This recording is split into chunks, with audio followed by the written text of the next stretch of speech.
시기 바랍니다. 기도하겠습니다. 사랑이 많으신 하나님 아버지 감사합니다. 하나님께서 저희들을 사랑하셔서 이렇게 비가 오고 험구준 날씨에도 불구하고 주일을 맞이하여 하나님께 나와 신령과 진정으로 예배드릴 수 있도록 허락하신 하나님께 감사를 드립니다. 하나님, 이 시간 아버지 예배를 드리는 가운데 귀한 말씀을 주셨습니다.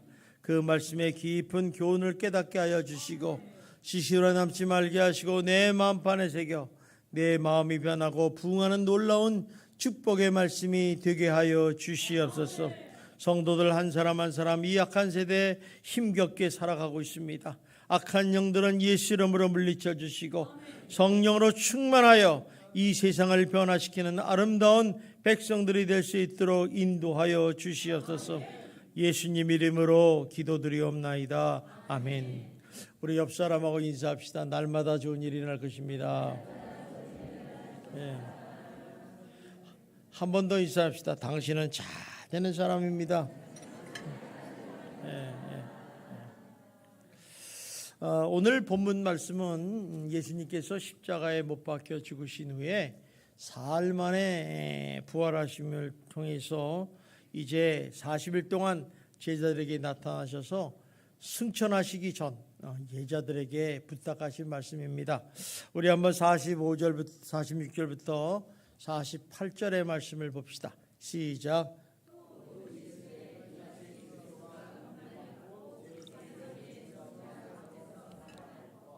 또 그의 이름으로 제사함을 받게 하는 회개가 예루살렘에서 시작하여 모든 족속에게 전파될 것을 기록되었으니 너희는 이 모든 일의 증인이라 그랬어요.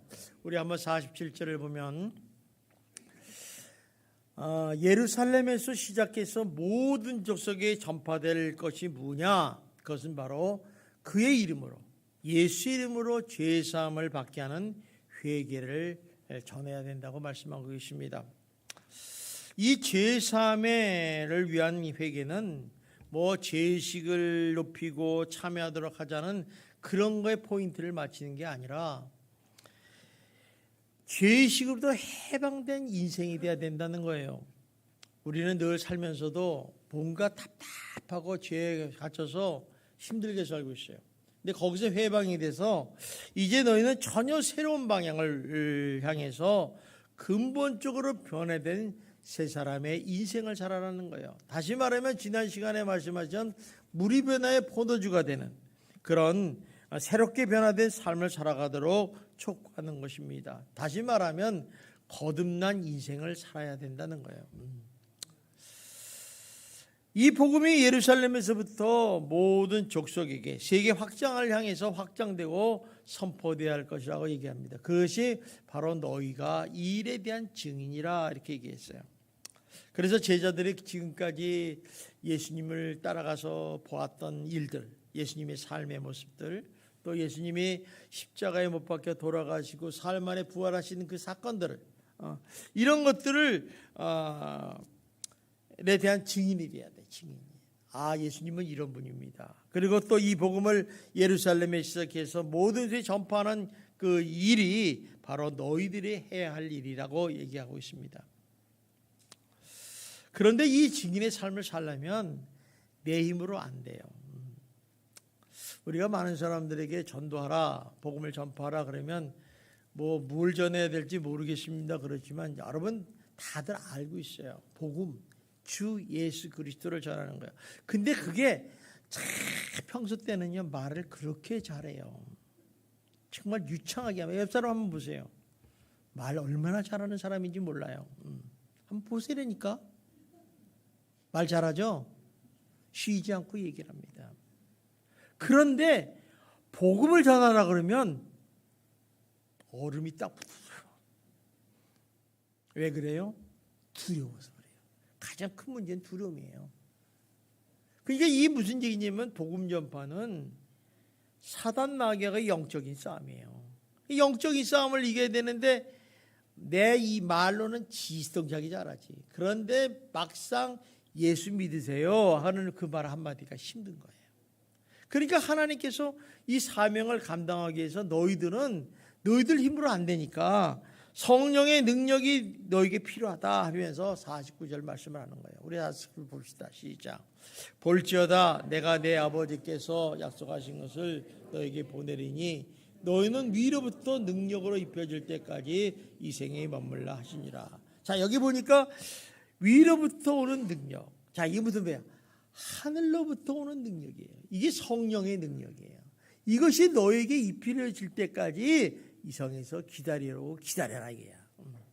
그래서 오직 성령이 너에게 임하시면 능력을 받아서 그때부터 이제 복음 사역이 시작이 된다 이런 얘기죠. 그래서 이제 우리가 이 약속은 이 누가복음 24장에서만 끝나는 게 아니라 계속해서 사도행전에, 그래서 사도행전의 저자는 누구냐? 그러면 누가예요.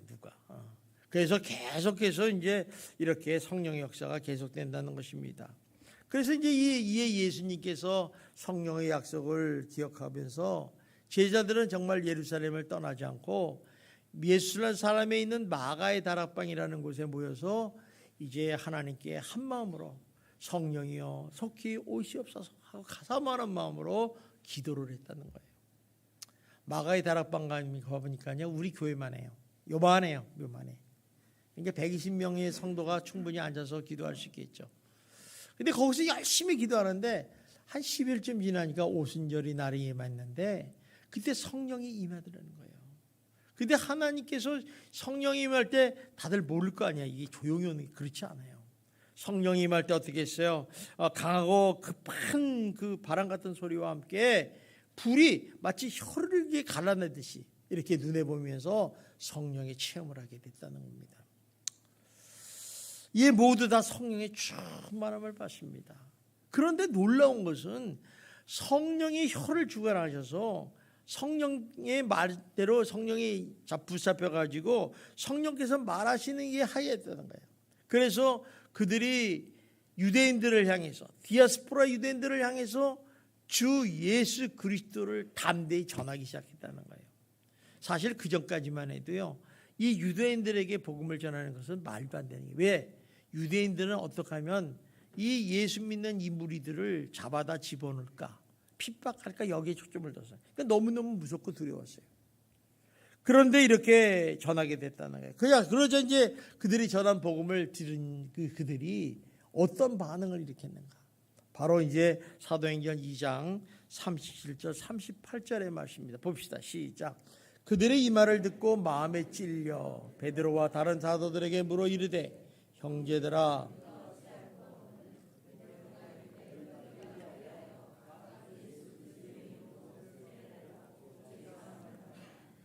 성령의 선물을 받으라. 여기 보니까 그들이 이 주 예수 그리스도가 나사렛 예수다 이 말을 들으니까 마음이 찔린 거예요. 아, 우리가 잘못했구나. 그 예수님이 메시아인데 그분을 우리가 십자가에 못 박혀 죽었네. 그러니까 뭐라고 그래요? 아유, 우리는 어찌 알고. 애통하는 거예요. 자, 그러다 보니까 어떻게 했습니까? 이 사람들이 그들이 전한 복음을 듣고 회개를 하여서 예수를 영접한 사람들이 그날만 해도 세례를 받고 사람이 3,000명이 더하였더라. 이게 참 놀라운 성령의 역사가 아닐 수 없습니다. 인간의 입으로 주 예수 그리스도가 너희가 기대하던 메시아다 이렇게 전한다고 해서 되는 게 아니라는 거죠. 성령께서 역사하니까 그의 마음에 푹 들어오더라고요. 우리도 그럴 때 있지 않습니까? 확 들어와서 가슴이 설렐 때, 두근두근할 때, 찔림을 받을 때 이렇게 있지 않습니까? 당시 이렇게 이제 이런 성령의 역사는 이렇게 이례적인 사건이 아니라 계속해서 강력하게 일어난 거예요. 그래서 사도행전 3장 1절에서부터 10절 사이에 보면 성전 미문에서 구걸하던 40년 된 안진뱅이 40년 동안 한 번도 일어서지 못했어요. 그래서 그 사람은 늘 성전 미문 앞에서 한 푼 줍시오 하고 구걸하던 사람인데 이 베드로와 요한이 올라가다가 뭐라고 그래요? 나사렛 예수 이름으로 일어나 걸어라 할 때 그가 일어났다는 거예요. 이 강력한 성령의 역사예요. 그래서 이를 보고서 사도행전 4장 4절에 이런 역사가 일어납니다. 봅시다. 시작. 말씀을 들은 사람 중에 믿는 자가 많으니 남자의 수가 약 5천이나 되었더라. 남자의 수만 5천 명이에요. 그러니까 여자가 더 많지 않습니까? 그러니까 여자까지 합하면 한 2만 명 되잖아요.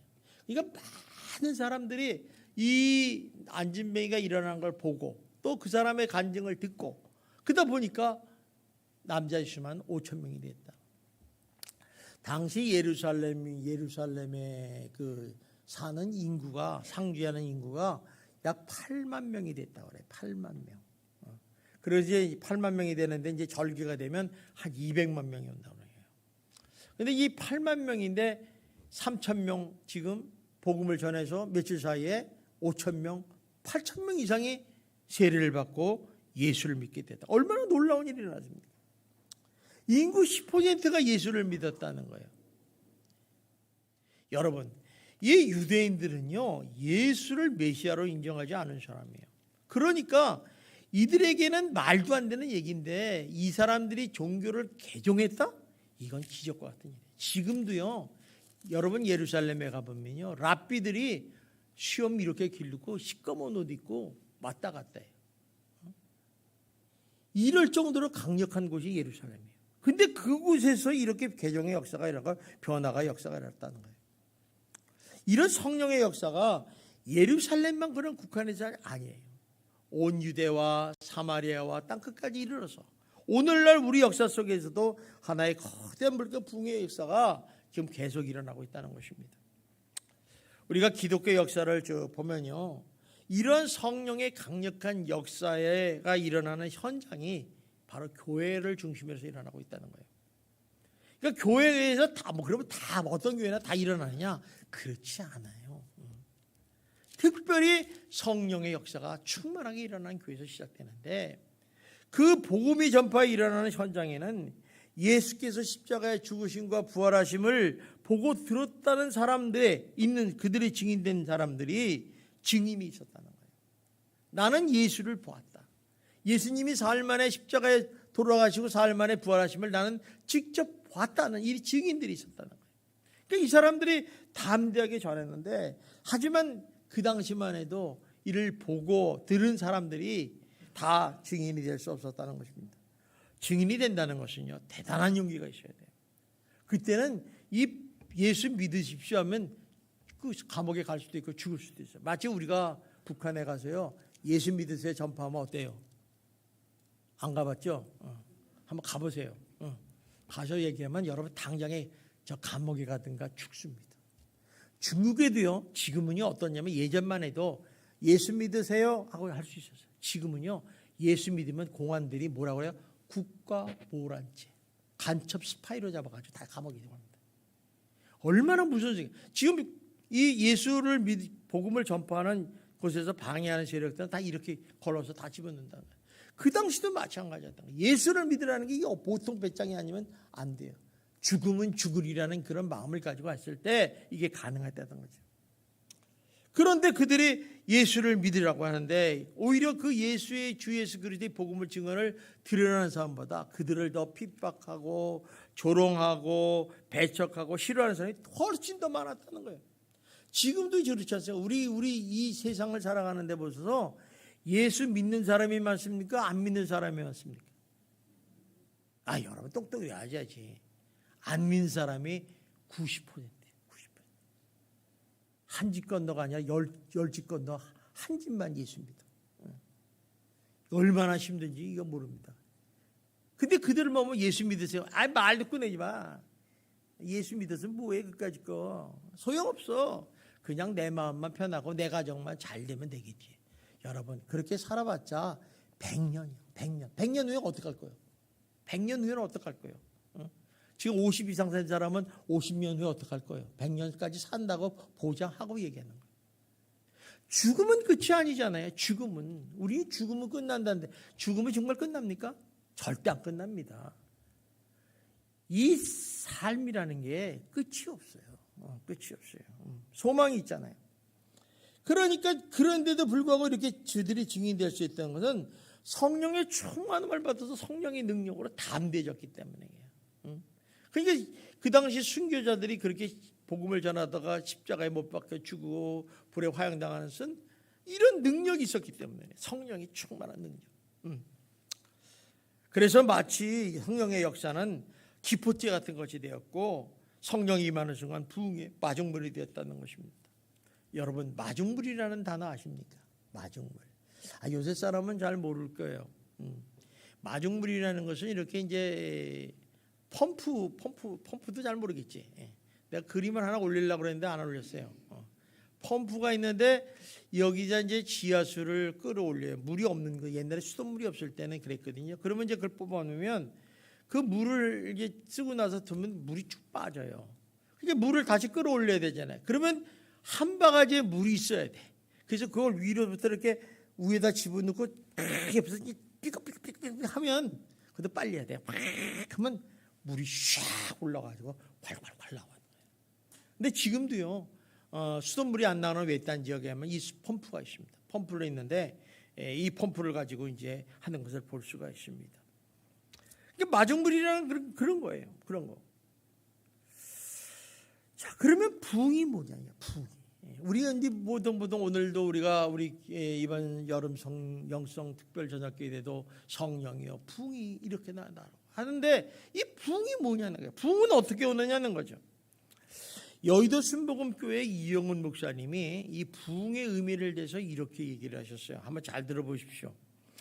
말씀으로 영적 각성이 일어나면 회개를 통하여 성도들의 내면이 변화되고 삶이 변화되고 나아가 사회가 변하는 것이 나타난 것이 부흥이다 그래요.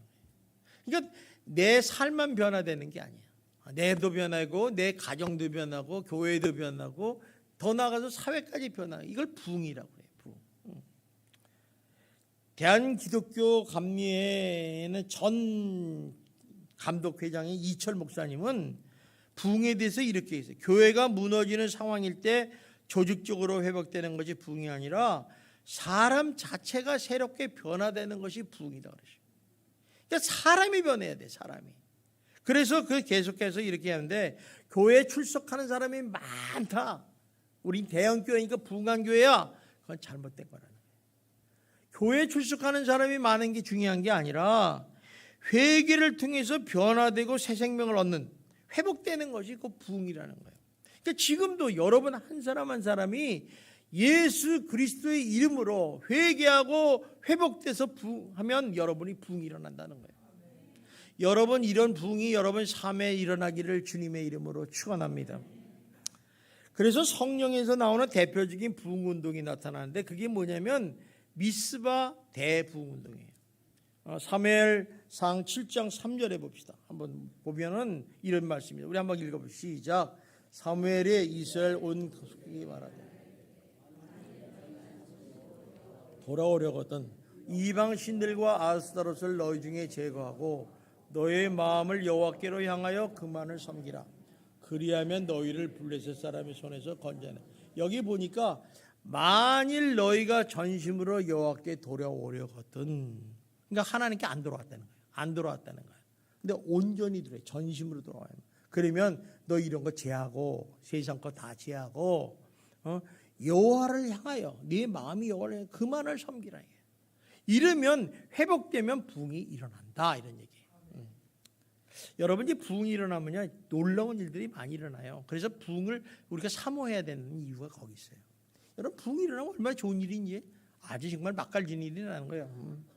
그래서 부흥을 사모하는 거 아니겠습니까? 그래서 이제 그들이 이 말을 듣고 미스바에 모여서 정말 회개 운동을 하기 시작해요. 다음 남자들이 수많은 회개 미스바에 모여서 회개하면서 하는데 그 장면이 6절에 나옵니다. 우리 한번 6절 봅시다. 시작. 그들이 미스바에 모여 물을 길어 여호와 앞에 붓고 그날 종일 금식하고 거기에서 이르되 우리가 여호와께 범죄하였나이다 아니라 이스라엘 사무엘이 미스바에서 이스라엘 자손을 다리.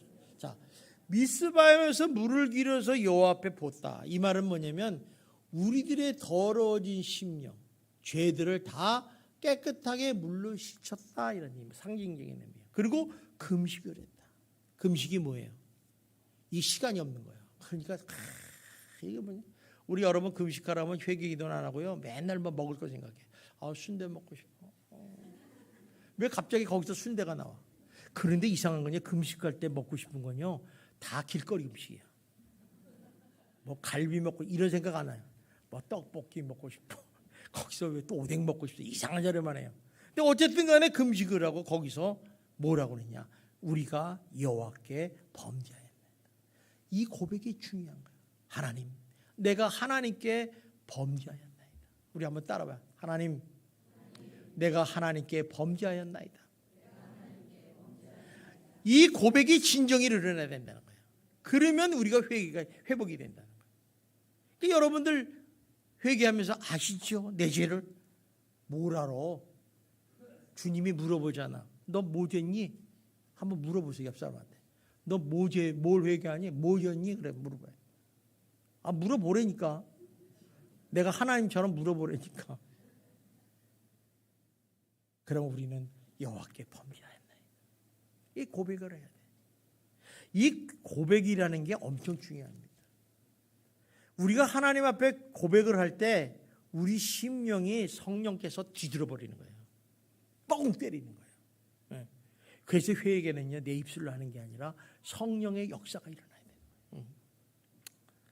그래서 이제 이들이 이런 생활에서 영적인 각성과 진정 회개를 통해서 용서함을 받음으로 하나님께 다시 돌아오는 회복을 이루었어요. 이게 바로 미스바 대부흥 운동이에요. 그래서 우리 쉽게 얘기하면 첫사랑을 회복했다 이런 얘기잖아요. 여러분, 에베소서 교회가 그렇게 훌륭한 교회인데 하나님이 책망을 해요. 너 다 잘했는데 첫사랑을 잃어버렸다는 거예요. 하나님과의 관계에 문제가 있었다는 거죠. 그러므로 우리가 이렇게 관계를 회복하는, 하나님께 다시 돌아오는 회복이 일어날 때 비로소 거기서부터 진정한 부흥이 일어난다는 것입니다. 이런 부흥의 운동은 그렇게 이례적으로 일어난 게 아니에요. 계속해서 일어났어요. 초대교회도 일어났어요. 신약성경에 초대교회도 일어났는데 오늘 이 성령의 강림 사건은 본문 47절에 나타나요. 우리 47절 다시 한번 봅시다. 시작. 그의 이름을 제사함을 받게 하는 회개가 예루살렘에서 시작하여 모든 족속에게 전파하던 걸 길었으니. 그러니까 이때 현실로 나타난 일이 바로 성령 강림 사건이에요. 그래서 그 시기에 있던 부흥의 특징은 성령의 강력한 역사와 함께 예수 이름으로 제사함을 받게 하는 회개가 일어났다는 거예요. 그러니까 우리가 오순절 성령 강림 사건에 일어났을 때 그 전에 10일 동안 한 마음으로 기도했을 때가 뭐이겠냐? 다 가능해요. 성령이여 오시옵소서, 내게 임하소서 하고 강력히 사모했고, 또 하나는 자기 죄를 회개했다는 거예요. 그거 10일 동안 했다는 거예요. 강력하게. 이렇게 하지 않으면 성령이 우리에게 임하지 않는다는 거예요.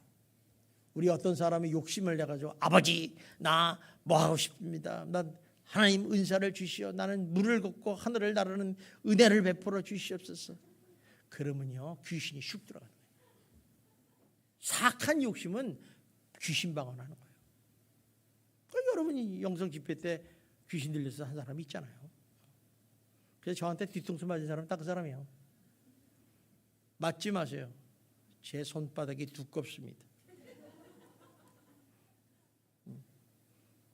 그러니까 여러분들이 진짜 하나님께 다 회개를 해서 텅 빈 마음으로, 깨끗한 거룩한 마음으로 나갔을 때 하나님께서 성령으로 치우리는 거죠. 그래서 그 시기에 일어났던 이런 부흥의 운동은 정말 성령의 강력한 역사와 함께 예수 이름으로 죄사함을 받게 하는 회개가 일어났다는 거예요. 또 계속해서 최근에도 1904년에 웨일즈 부흥 운동이 있어요. 웨일즈 부흥. 영국의 웨일즈 부흥인데 이 웨일즈 부흥 운동은 그 웨일즈에 있는 그 모리아 교회에서 일어났는데 그 모리아 교회 한 청년 이반 로버츠라는 청년인데 이 사람은 광부의 아들이라 무명의 청년이에요. 근데 이 리 로버츠가 이제 예배 시간에 우리 주기도문 외우지 않습니까? 그래서 주기도문을 이렇게 외우고 있는데 갑자기 우리가 우리에게 죄진 자를 사하여 준 것 같이 여기에 하나님께서 충격을 탁 준 거예요. 응? 갑자기 그 말씀을 듣고 자기가 이거 평소 때 우리 많이 하지 않습니까? 그죠? 우리가 우리에게 죄진 자를 사하여 준 것 같이 나의 죄를 사해달라고 그러면서 괴로워하면서 막 회개를 해요. 주여 뭐 예배가 안 되는 거예요. 그 사람. 그러고 나서 예배 시간 끝나자마자 갑자기 바깥으로 나가가지고 용서하지 못한 형제들을 용서하면서 이 회개 운동이 시작이 됐다는 거예요. 그래서 이 웨일즈 부흥 운동은 회개와 더불어 일어난 사건이에요. 이 부흥의 운길이 웨일즈 모리아 교회에서 일어났다는 소문이 확 들려요. 그 당시만 해도요, 동네 소문 나면 금방 알잖아요. 그래가지고 그냥 이 많은 사람이 점심시간에 전화하는데, 그래서 이제 이 이반 로버츠 보드를 당신 부흥 집회를 해라. 거기 가서 이제 부흥 집회를 하는데 한 달 만에 3만 7천 명이 주님 앞에 나온 거예요. 여러분 놀라지도 않아. 3만 7천 명 굉장한 겁니다. 그리고 5개월 동안에 얼마나 많냐? 웨일즈 지역에 10만 명 이상이 다 예수를 믿게 된다. 안 놀라요? 참, 아이고, 10만 명이면요 우리 지역 다 예수 믿는 거예요. 어쨌든 간에 이런 놀라운 사건으로 인해서 사람들이 이반 로버츠를 웨일즈의 큰 웨슬리라고 불렸어요. 특히 그의 성령 부흥 집회는 탕왕에서 일하는 광부들이 많이 왔다는 거예요. 피곤한 마음에도 저녁에 와서 글 듣는데, 그 집회를 들으면서 회개를 통해서 이들이 정말 눈물로 회개하면서 그 광부들이 훔쳐온 연장들 그걸 다시 돌려주는 사건도 일어나고, 또 함부로 당나귀를 당나귀를 껴안고 사과하는 일까지 있었다는 거예요. 이처럼 웨일즈 부흥운동은 자기 자신만이 변화된 게 아니라 그 지방의 사회정화 운동으로 변화가 된 거예요. 그래서 이제 그 당시만 해도 한 집 건너 술집이고 한 집 건너 당구장이래. 그런데 그 당구장과 술집이 텅텅 비는 거예요. 그리고 그들이 이제 형무소 그 죄수들까지도 회개 전도 운동이 일어났다고 합니다. 근데 무엇보다도 우리가 이렇게 주목해야 될 것은 이 웨일즈 운동이 뭐 영국에서만 일어난 게 아니라 미국, 캐나다, 인도, 중국, 심지어는 한국에까지 영향을 미쳤다는 거예요. 그 당시에 그 미국의 유명한 존 스톤 목사님이 계셨는데, 웨일즈 부흥운동이라는 게 거기를 날아가서 이제 본 거예요. 참 놀라운 일이 벌어지거든. 그래서 이제 이반 로버츠를 만나서 이 부흥의 비결이 뭐냐고 알고 난 다음에 중국에 가서 부흥 집회를 하는 거예요. 웨일즈 부흥운동을 가면서 간증하고 이런 역사가 일어났다 하는데, 이제 이 사람이 1906년에 우리나라에 오게 됩니다. 우리나라에 왔더니 우리나라에 마침 그 대한 장로회 연합회에서 개최가 있었는데, 세미나가 있었는데, 이 존 스톤 목사님이 웨일즈 운동을 간증하는 거예요. 그때 많이 참석했던 선교사님들과 많은 목사님들이 감동을 받아요. 야, 우리도 이런 회개 운동을 통해서 부흥이 일어나야겠구나. 그래서 이제 이렇게 갈망하고 있는데, 그곳에 참석했던 한 분이 있었어요. 우리나라의 대표적인 영적인 지도자 중에 하나는 길선주 장로라는 분이 있었어요. 이분이 그를 듣고 큰 은혜를 받아요. 그리고 1907년 장대현 교회를 중심으로 해서 회개와 영적 대각성의 운동의 시발점이 되었다는 것입니다. 그런데 참 놀라운 것은 우리나라는 그 전에 벌써 이런 일이 일어났어요. 1903년에 원산에 부흥운동이 일어났는데, 이때 이제 유명한 그 선교사님인 그 하디라는 목사님이 회개를 통해서 이 땅에 부흥물의 마중물이 됐고, 한국교회의 부흥의 불밭핀이 됐다는 것입니다. 그러니까 이렇게 사도행전 역사를 보는 것 같이 회개와 부흥의 역사를 불타오르겠다는 거예요. 그러니까 이런 부흥의 마중물인 하디 목사님, 선교사님의 그런 회개가 1907년 평양 대부흥운동에 꽃을 피우게 됩니다. 그래서 1907년에 장대현 교회에서 그 평양 대부흥운동을 하는데, 그때 이제 이 길선주 장로가 1월달에 사경회를 했어요. 사경회. 부흥회하고 사경회가 좀 다른데, 옛날에 부흥은 복 받아라 붕붕 이랬는데, 사경회는 말씀을 쪼개는 거예요. 말씀에 이르기를 너희들 회개하라. 회개합당한 열매를 맺으면 너희들이 하나님께서 도끼로 찍어내서 불태버린다. 이렇게 하니까 이수분이 탁 거기서 충격을 받아요. 그래서 이수분이 길선주 장로님이 갑자기 일어나가지고 회개합니다 하면서 나는 아간과 같은 죄를 졌습니다. 그러니까 사람들이 놀라잖아요. 여러분, 장로님은 죄 안 짓습니다. 아주 존경스러운 분이 아니에요. 누가 장로님이 죄를 질 줄 알았어요? 근데 장로님이 나는 아간에 같은 죄를 졌습니다. 얼마나 무서운 죄를 졌는지 몰라요. 그 내용을 들어보니까 친구가 죽으면서 자기 자신을 좀 잘 처리해달라고 유언을 한 거예요. 이 친구한테. 그런데 이 친구가 그렇게 하니까 수고비로 100원을 자기 것을 만들었다. 100원은요, 그 당시에요, 쌀이 한 대에 3전이야, 3전. 그러니까 쌀 꽤 많이 먹은 거예요. 큰 돈이죠. 그런데 이 사람이 그것이 다 자기 회개가 된 거예요. 그래서 이 길장로가 회개하기를 나는 하나님을 속였고 친구를 속였고 친구 아내를 속였습니다. 도둑놈입니다. 내일 아침 내가 일찍 일어나서 돈을 갚겠습니다. 이렇게 있고 그러면서 하는 얘기가 나 때문에 우리 온 회중이 은혜를 받지 못하고 있어오니 나는 죄인 중에 죄인이 올시다 하면서 펑펑 우는 거예요. 그러니까 또 성도들이 그를 듣고 어때요? 나도 그랬어요. 나도. 같이 바닥을 치면서 대성통곡을 한 거예요.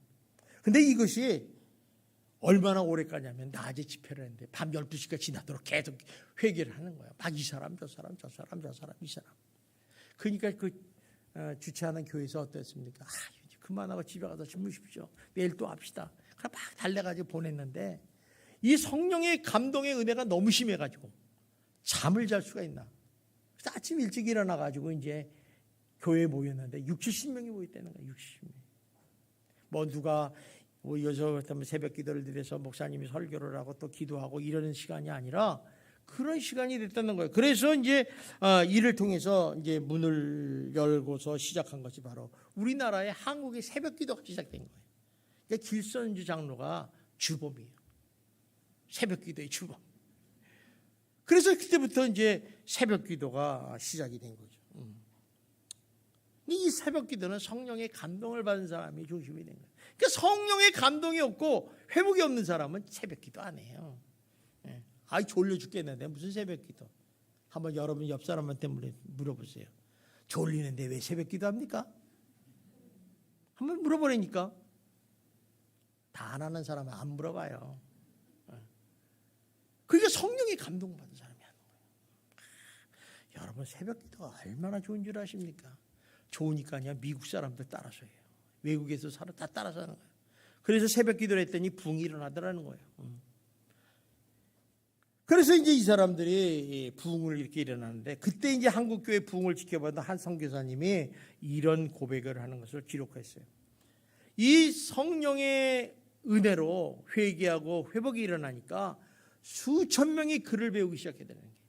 그 무슨 얘기냐면 그 당시만 해도 다들 까막느냐. 예수 믿는 사람이 뭐 양반이고 지식인이 믿는 게 아니라 대부분 노비, 평민. 근데 하루중에 믿었어요. 글을 모르잖아. 글을 배우기 시작했고 또 그들이 이렇게 술주 정권, 도박꾼, 잡신 숭배자들이 새 사람으로 바뀌는 거예요. 학교가 설립되고 문명이 퇴치되고 또 병원이 설립되고 금지 군정 운영이 시작됐고 또 여성 지위가 향상이 되는 거예요. 또 무속 신앙과 우상 숭배가 사라지기 시작하고 또 일제 식민 정치에 대항할 민족 의식을 고취시켰다는 것입니다. 그래서 한국의 소돔이라고 불렸던 평양이 거룩함에 불타는 동방의 예루살렘으로 변한 거예요. 그래서 평양 그러면 지금도 동방의 예루살렘이라고. 그만큼 거룩한 장소가 됐다는 거죠. 이처럼 동서양을 효라에 일어난 부흥의 역사는 회개함과 회복의 역사가 이렇게 일어나게 됐다는 것을 알 수 있습니다. 우리가 여기서 깨닫는 것은 뭐냐면 부흥의 역사가 시작되는 곳에서 늘 하나님 앞에서 자기 가슴을 치고 통에 자복하는 회개 역사가 일어난다는 거예요. 그래서 부흥이 일어나는 것은 아마 많은 사람이 가슴을 치는 회개를 하는 거예요. 저는 여러분들의 이번 여름 성회를 통해서 이런 가슴을 치고 통에 자복하고 회복해서 회개하고 회복하는 역사가 일어나기를 주님의 이름으로 축원합니다. 정말 기도해야 돼. 하나님 부흥만 달라고 할 게 아니에요. 얼마나 중요한지. 근데 감리교 창시자인 요한 웨슬리는 뭐라고 그래? 회개는 우리가 구원에 이르는 현관문과 같다. 여러분 회개하지 않고는 절대로 천국 갈 수 없어요. 구원에 이르는 현관 같다. 교회 다닌다고 천국 가는 게 아니에요. 예수 그리스도를 나의 구주로 받아들이고 그 예수님 뵙에 세니까 죄가 보이는 거예요. 하나님 용서해 주십시오. 그럴 때 하나님께서 그 마음을 붙잡아 주시고 의롭다 칭하고 하나님의 자녀가 되어 천국 가는 거예요. 그래서 우리가 예수를 믿고 주님을 닮아가는 성화 단계에 이르는 출발점이 바로 회개라는 거예요. 그래서 우리가 예수를 믿었을 때 회개하지 않습니까? 그리고 회개를 통해서 우리가 믿음으로 사는 건 뭐야? 회개하면서 사는 거야, 날마다. 여러분 날마다 보니까 쓰러지고 넘어지고 죄짓고 그러잖아요. 응? 여러분 잘난 척 하지 마십시오. 여러분 한번 보세요. 옆 사람 얼마나 죄를 많이 짓고 삽니까? 우리가 이렇게 죄를 많이 짓고 있는데 자기는 깨끗하다고 그러는 거야. 그리고 옆에 사람 조금만 잘못하면 정죄하고 비판하고. 정말 그러지 마십시오. 자기를 바라볼 줄, 자기를 바라볼 줄 알아야 돼요. 하나님 앞에서 내가 서봐야 돼요. 하나님, 내가 잘못했습니다. 범죄했습니다. 그러다면서 우리가 이런 진정한 회개 없는 거듭남은 정말 우리가 위선일 뿐이라는 거예요. 위선일 뿐이라는 거예요. 그래서 초대교회에 일어나는 이런 부흥의 역사를 보면 회개와 함께 성령의 역사가 일어나고 있었다는 것이죠. 그래서 그들이 성령의 능력으로 복음을 전하니까 어땠어요? 수많은 사람들이 가슴을 치며 통곡하고 회개하면서 하나님께 돌아오기 시작했다는 것이죠. 왜냐하면 성령님께서 나의 모습을 보게 하는 거예요. 여러분 하나님 앞에 서서 기도하면 진정한 회개하면요, 성령께서 내 죄를 다 보여주시는 거예요. 제가요 하나 비밀 얘기할게요. 제가 국민학교 다닐 때 학교 오는 길이 1시간이야. 가는 길은. 그 가운데 별의별 일이 다 있잖아요. 근데 내가 감자 캐 먹었어요. 근데 하나님께서 그거를 회개하게 하니까 나 죄도 아닌 줄 알았어. 옥수수 서리, 수박 서리. 여러분 자랑하지 마시고 회개하라고 그러는 하나님. 아마 회개 진짜 한 사람들은 다 그 얘기를 할 거예요. 어렸을 때 생각지도 않던 것이 죄로 여기지 않았는데 죄로 딱 생각이 나는 거예요. 그러니까 이렇게 회개를 통해서 하나님이 나 자신을 보게 하는 거예요. 그렇구나. 그래서 이제 강력한 성령의 부흥의 역사는 회개와 함께 이룰 수 없는 것이다. 그러면 우리가 이게 회개가 일어나서 회복이 되면 어떤 사건이 벌어지는가? 중요하잖아요. 그래서 누가복음 3장 8절을 봅시다. 시작. 그러므로 회개에 합당한 열매를 맺고 너에게 이르노니 하나님이 능히 이돌들로도 아브라함의 자손이 되게 하시리라. 회개하고 회복된 사람은 회개에 합당한 열매를 맺어야 된다는 거예요. 만약에 맺지를 못하면 내가 그를 다 잘라서 불에 집어넣겠다는 거예요. 주님이. 성경이 나와 있어요. 제 말하는 게 제가 하는 게 아니에요. 그러니까 회개에 합당한 열매를. 그럼 회개에 합당한 열매가 뭐냐? 그것은 말이에요. 회개하고 나면 그 회개에 대한 합당한 삶을 살아야 돼.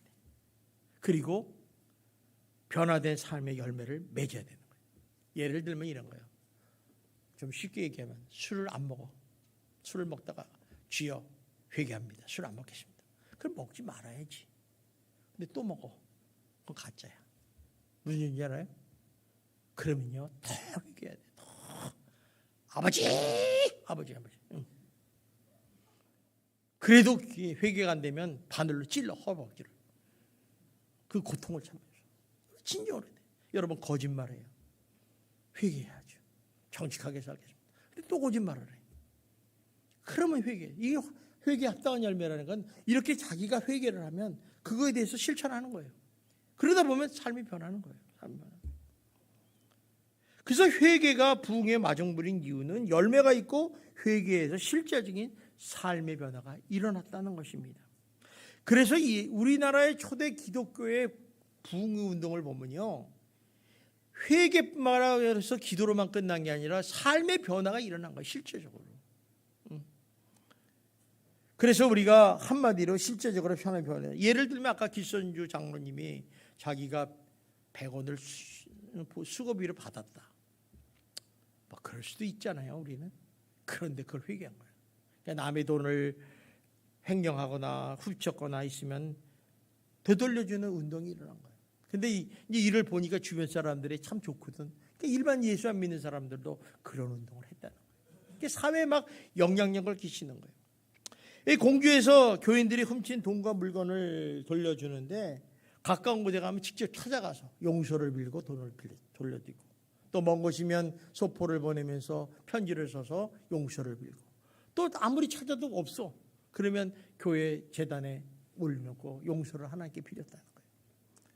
그러니까 왜냐하면 그렇지 않으면 마음에 평안하지가 못하는 거예요. 여러분 성령이 충만하고요, 하나님께 거룩하고 삶을 사는 사람들은요, 어떤 게 죄를 지면요 가슴이 어때요?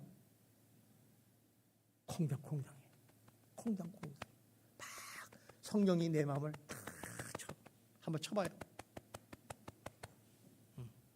심한 사람은 쿵쿵쿵쿵 쳐요. 이걸 느끼는 거예요. 그러니까 어때요? 하나님 앞에 무릎을 꿇는 거예요. 하나님 용서해 주십시오. 그래서 성령님은 왜? 거짓과 불의와 함께 공존할 수가 없는 거예요.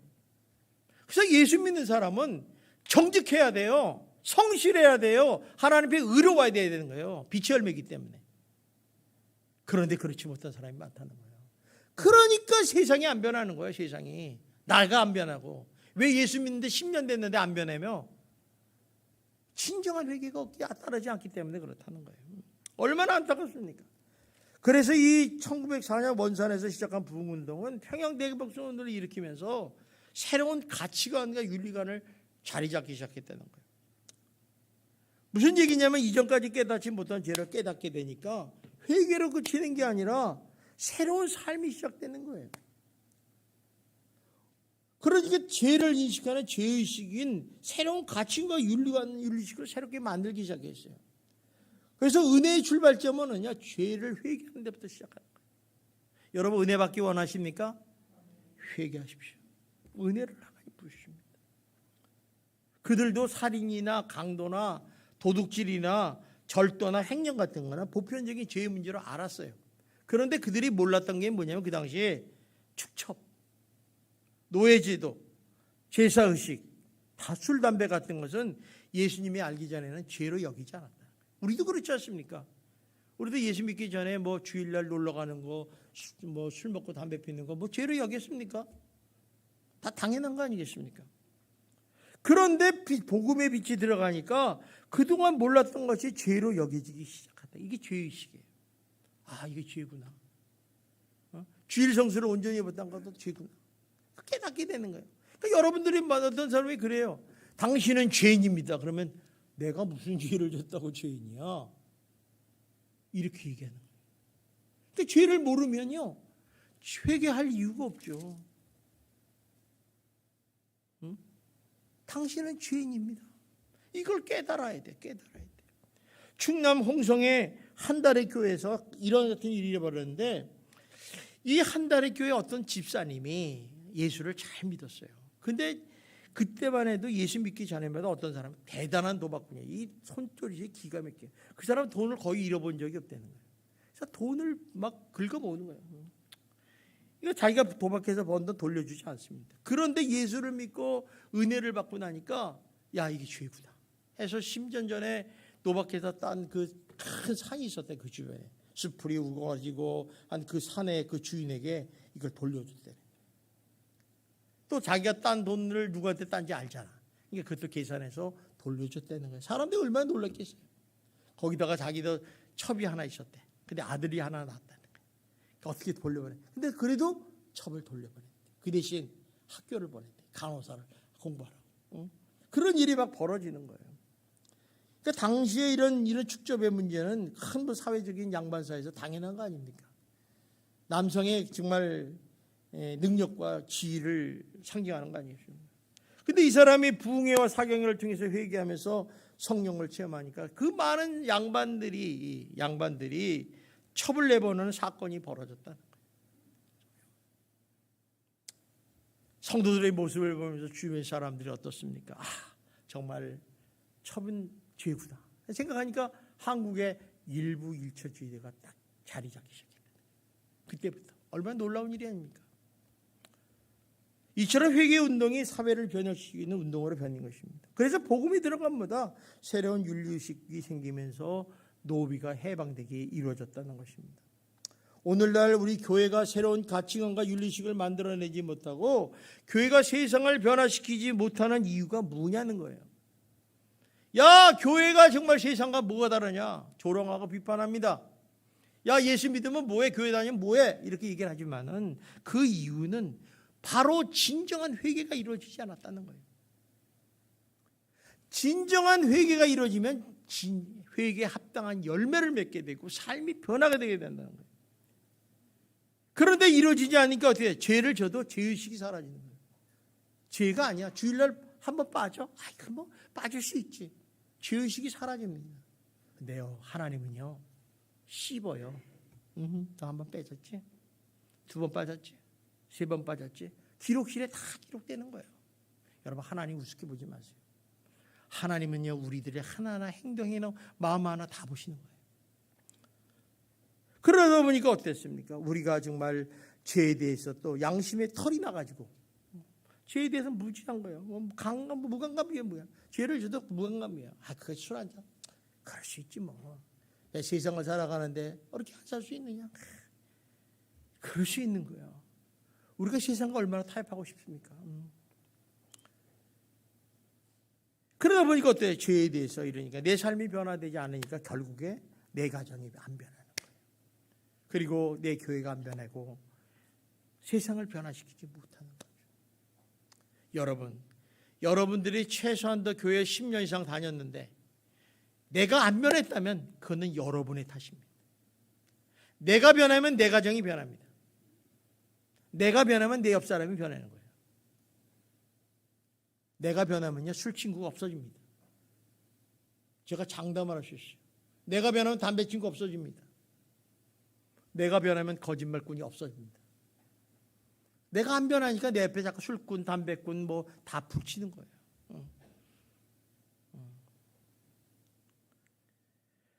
오늘 기독교의 교회 부흥사 역사를 보면서 우리가 강력한 도전을 받습니다.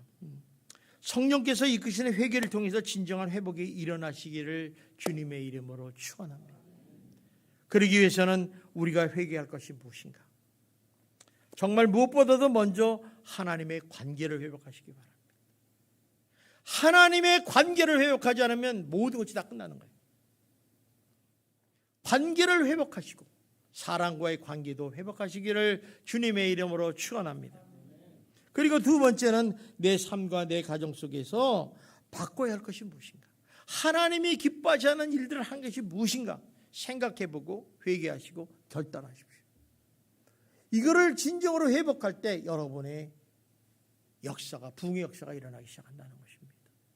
이번 2023년도 여름 영성 특별 저녁 기도를 통해서 진정한 회개가 이루어지시고 회복이 되어 여러분 한 사람 한 사람 참여하는 사람마다 다 놀라운 부흥이 임하시기를 주님의 이름으로 축원합니다. 기도하겠습니다. 사랑이 많으신 하나님 아버지 감사합니다. 하나님께서 저희들을 사랑하셔서 성령이 이끄시는 부흥의 마중물 회개를 통해서 보았습니다. 회개를 통하여 우리가 회복되기를 원합니다. 아버지 부흥되기를 원합니다. 우리 삶의 기쁨과 행복이 넘치기를 소원합니다. 예수님과 동행하고 함께하는 인생이 되기를 소원합니다. 하나님 축복해 주시고 하나님의 영광을 나타내는 거룩한 성도와 교회가 되게 하여 주시옵소서. 예수님 이름으로 기도드립니다. 아멘.